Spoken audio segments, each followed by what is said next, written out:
The other day, we discussed a story about Florida Governor Ron DeSantis, a Republican, banning free speech. And he did that by saying, if you're at a protest and anybody in the protest is violent, you could be locked up. And you have to stay in prison until you get time in front of a judge. So you might be locked up for a few days because you happen to be at a protest where somebody threw a rock or something. This is banning free protests is what it is.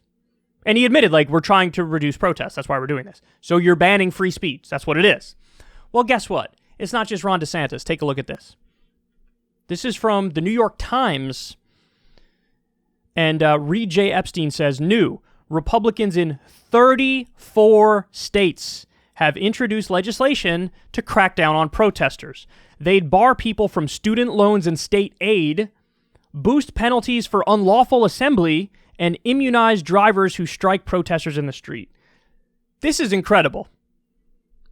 So there's a lot made of cancel culture and lefties who want to deplatform people and take away their free speech. There's a lot made of that.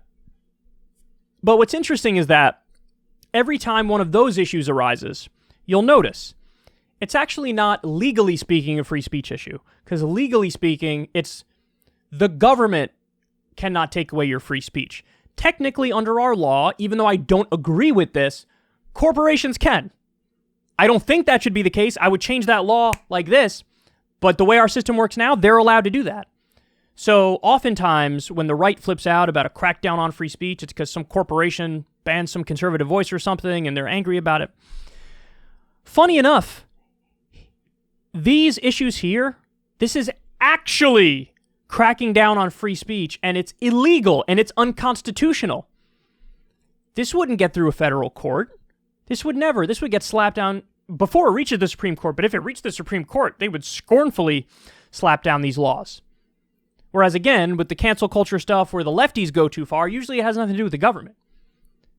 And again, for the record, I'm against even private companies firing people for their free speech, and everybody knows I'm pretty much an absolutist on this issue. But this is actually against the Constitution.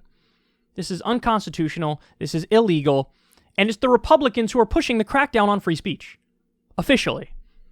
And the nature of these laws, it's beyond grotesque.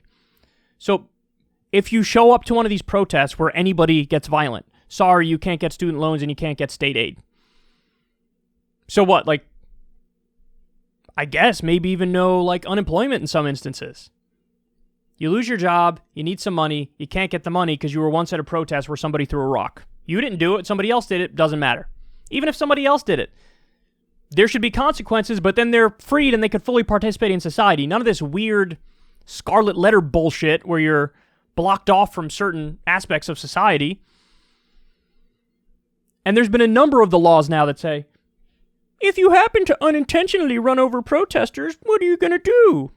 No consequences for that. Think about what you're incentivizing when you say that. And they're passing these laws. This is after we already know what happened. What was it, in Charlottesville? With the far-right guy who drove over Heather, I'm blanking on her name. I think it's Heather Heyer, I believe her name is. Let's see. Heather Heyer.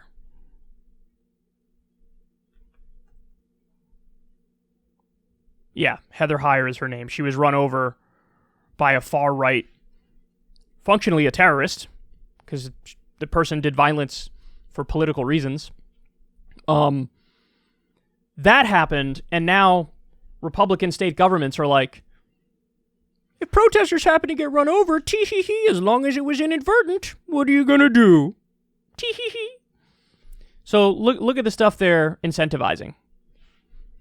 So listen, bottom line, I don't want to hear another word from anybody on the right. Ben Shapiro, Dave Rubin, Steven Crowder. You don't actually care about free speech if you're not loudly condemning this. Because this is exactly the thing you claim to hate. This is cancel culture. This is censorship. That's what this is. And so, man, they're just such frauds. They're such charlatans. The issue they claim to care about the most, here's a real crackdown on it. And all you hear? Shh, crickets, bitch. Crickets. Unlike them, we're principled, and I support free speech across the board. And this is without a doubt the biggest crackdown on free speech now. These anti-protest laws, and it reminds me of the anti-BDS laws, the laws that crack down on pro-Palestine activism. Now we have a whole new slate of these laws, geared at protests. And so the right on this front is deeply, deeply authoritarian.